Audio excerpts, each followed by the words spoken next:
C'est ce qu'il fallait retenir par rapport à cette disposition. Nous allons à présent, Mohamed Bari, filer du côté de Libreville, capitale du Gabon, avec bien sûr cette conférence des présidents de parlement qui se tient dans ce pays en Afrique centrale, bien sûr. La Guinée qui partage son expérience de la transition. Il faut rappeler que cette rencontre se tient sous le thème Gérer le présent et préparer l'avenir. À Libreville, donc, c'est le président du CNT, honorable docteur Dansa Kourouma, qui conduit la délégation guinéenne. Nous allons suivre ce reportage d'Abdoulaye Ningilande Diallo et pour la suite de cette émission. Au palais Léomba de Libreville, la Guinée marque sa présence à la conférence des présidents des institutions membres de l'Union interparlementaire. Aux côtés de ses homologues, docteur Dansa Kourouma salue tout d'abord la maturité politique du peuple gabonais avant d'adresser ses félicitations au nouveau président élu de la République du Gabon. Une occasion pour lui de mettre en lumière aussi les avancées concrètes réalisées durant la transition en Guinée, développement des infrastructures, lancement du projet stratégique Simandou, mais aussi modernisation du fonctionnement parlementaire avec la création du CERFOP, l'adoption d'un guide légistique moderne, la révalorisation des salaires des fonctionnaires, la construction du siège de l'Assemblée nationale à Koloma et la mise en place d'une télévision parlementaire moderne, entre autres. La transition n'est pas fondée essentiellement sur le retour à l'ordre constitutionnel. Il faut aussi imposer des pratiques de gouvernance qui rassurent l'opinion, qui rassurent la population. Je prends un exemple. Pendant la transition, la Guinée est classée parmi les 6 pays africains qui ont la possibilité de maintenir un taux de croissance à 6%. Deuxième élément, c'est pendant la transition que le projet Simandou, avec 20 milliards de dollars d'investissement, a été paraphé et la réalisation des chemins de fer de 650 km. Depuis l'indépendance, nous n'avons pas pu réaliser cette avancée. Ça a été fait pendant une période de transition. Réalisation concrète, c'est pendant la transition que la Guinée s'est dotée du siège de son Assemblée nationale depuis l'indépendance, avec un taux de réalisation aujourd'hui de 65% pendant la transition. Vous dites aussi, c'est pendant la transition que le SMIC guinéen, les travailleurs guinéens, a été multiplié par 2 pendant une transition. Alors, la transition, si elle est focalisée seulement sur des aspects politiques, les citoyens plongeront dans une incertitude. Et cette incertitude n'est pas de nature à assurer une période post-transitionnelle apaisée. C'est pourquoi on peut bel et bien lutter contre la corruption pendant les transitions. On peut réaliser des prouesses économiques pendant la transition. On peut réaliser des infrastructures pendant la transition. Les 3 ans de transition en Guinée ont permis d'avoir 1000 km de routes bitumées en 3 ans. Alors, cher président du Parlement en transition, ne soyons pas frileux devant les attaques, les critiques de ceux qui pensent qu'un Parlement de transition est un Parlement illégitime. Non, la légitimité ne se retrouve pas seulement dans l'élection. Il y a ce qu'on appelle en droit la légitimité charismatique. Les personnes, par la qualité de leur réalisation, peuvent être plus légitimes que ceux qui sont issus du suffrage universel. Tout dépend de votre capacité à répondre aux attentes, aux aspirations du peuple guinéen. Parlant des innovations du projet de nouvelle constitution, Dr Dansa Kourouma a par ailleurs annoncé l'introduction du projet de pétition permettant aux citoyens d'exprimer leurs revendications dans un cadre institutionnel structuré, gage de dialogue et de participation démocratique. Quand on parle de retour à l'ordre constitutionnel, ça veut dire qu'une constitution a été interrompue, une constitution a été abrogée et un nouveau processus a été mis en place pour écrire une nouvelle constitution. Les assemblées législatives sont au cœur de ce processus d'écriture de constitution, mais aussi les autres réformes qui doivent garantir la constitution, notamment les lois organiques. Une constitution sans lois organiques, c'est comme un arbre qui n'a pas de branche. C'est pour dire tout simplement écrire la constitution, la soumettre au peuple, l'expliquer au peuple, c'est extrêmement important comme mission de l'Assemblée. La deuxième mission, c'est d'écrire les lois organiques pour compléter le bloc de constitutionnalité, pour que les institutions qui doivent œuvrer à garantir la perpétuité de la Constitution soient mises en place dès après l'adoption de la Constitution. Et autre mission qui me semble être importante, c'est de veiller à ce que les aspirations de la population soient prises en compte à la fois par l'Assemblée elle-même dans sa fonction législative, mais aussi par le gouvernement. Le président de l'organe législatif appelle à la prudence et à la responsabilité dans la conduite des réformes, insistant sur l'importance de bâtir des institutions solides, légitimes et durables. Cette conférence a été pour lui un espace de dialogue essentiel à la réussite des transitions et à la consolidation de l'intégration régionale.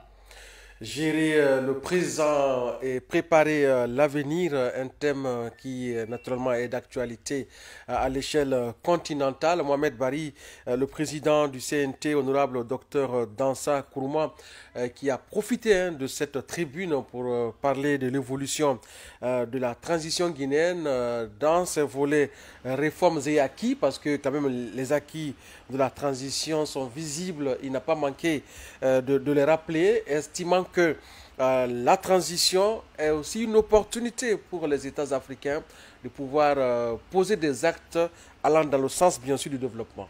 Alors, il faut dire quand même que cette rencontre de haut niveau voilà, est tellement importante parce que tout simplement, je rappelle que le président du Conseil national de la transition n'est pas à sa première expérience de partage d'expérience du côté de Libreville. On se rappelle qu'au sorti du processus d'élaboration de l'avant-projet de nouvelle constitution, le président en a animé un panel du côté de Libreville sur le processus particulier de la Guinée en ce qui concerne l'élaboration de la nouvelle constitution. Oui. Alors, lors de cette rencontre de haut niveau, le président du Conseil national de la transition a fait un constat, parce qu'on le sait, le plus souvent, les transitions font l'objet de pressions extérieures et du coup, on appelle les acteurs à la précipitation en termes notamment des actions et des programmes. La transition pour certains se résume à comment organiser les élections et passer le pouvoir. Justement. Et dans les explications du président du Conseil national de la transition, il est quand même revenu pour dire que c'est vrai que la transition, on parle d'élections, mais la transition aussi doit être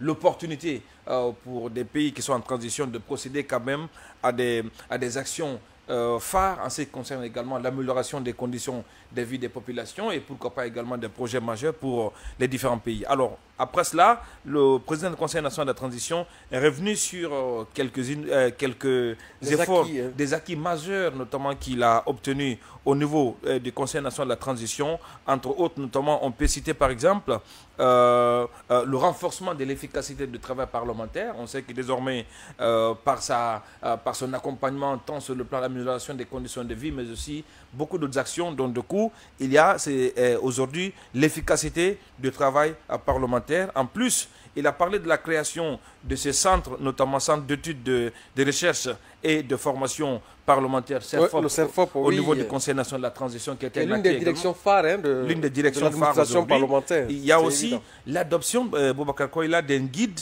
légistique conforme aux standards internationaux. Pour la première fois en République de Guinée, ça aussi, c'est un des acquis du président du Conseil national de la transition. Il y a aussi forcément la revalorisation salariale et historique qui est passée notamment de 50% pour les agents d'administration parlementaire. C'est qu'une première dans l'histoire du Parlement de la Guinée. Il y a aussi la construction du premier siège de l'Assemblée nationale, du côté notamment de Koloma, oui.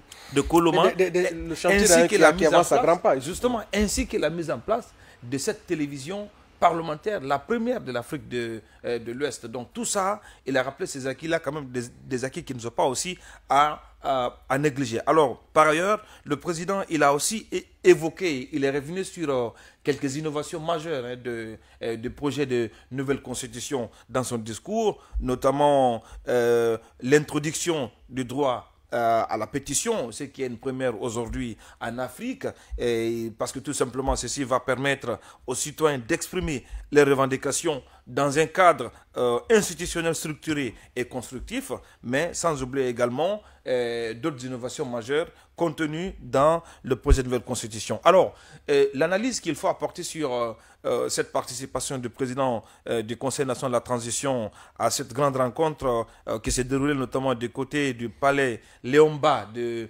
Libreville, oui, effectivement. Moi, je me dis que, premièrement, ça montre à suffisance que la thèse utilisée par le président de l'UEP à l'époque du côté de Kindia, Kindia, oui. il dit que le processus transitoire de la Guinée en termes de gestion de la transition côté organe législatif va servir de leçon. Et aujourd'hui, des pays en transition comme le Gabon invite le président du Conseil national le de la Gabon transition, quand même qui vient de sortir, de cette transition, oui, effectivement. mais il y a assez mais de qui a choses, besoin d'une certaine expérience, expertise par rapport dans le cadre oui. également de l'aboutissement de la transition. Donc du coup, qui le mieux placé, si ce n'est la Guinée, pour notamment partager cette expérience? Alors, ceci conforte l'hypothèse que nous tenons ici tous les jours.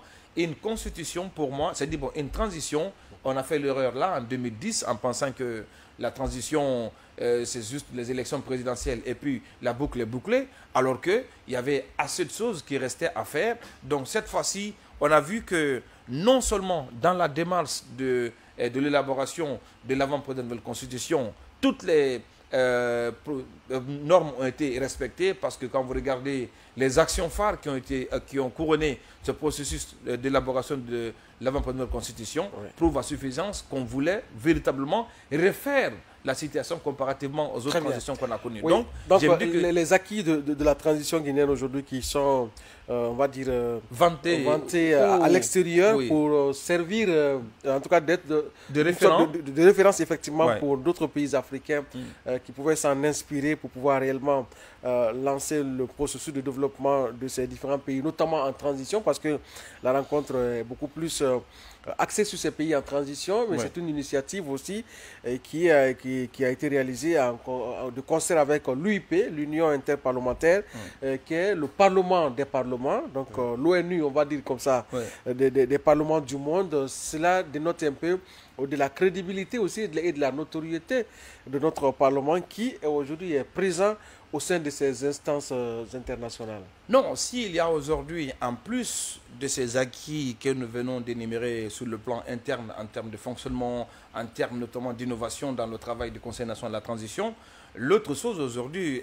sur laquelle on peut être fier, c'est un peu cette capacité du président du Conseil national de la transition de relance de cette diplomatie parlementaire qui était en veilleuse, après notamment la prise de responsabilité de l'armée guinéenne. Donc on a vu que la Guinée désormais ne participe pas seulement en tant que figurant, mais la Guinée participe pour partager ses expériences. La Guinée participe pour être conférencier, parce qu'on a vu les images, c'est pas genre de la figuration où vous êtes invité, c'est on vient pour... On a vu le président du CNT à la loge officielle, et qui a eu un temps de parole suffisant. Voilà, il faisait son exposé. Donc ça, pour moi, on a vu que dans les années passées, les invitations étaient seulement proscrites à une participation avec une délégation, prise en charge. On fait des photos, on revient, il n'y a pas de contenu. Donc cette fois-ci, on voit qu'à travers le Conseil national de la transition, la Guinée participe, pas en tant que figurant, mais en tant qu'acteur majeur de l'évolution positive, notamment de cette transition en Afrique. Donc c'est une fierté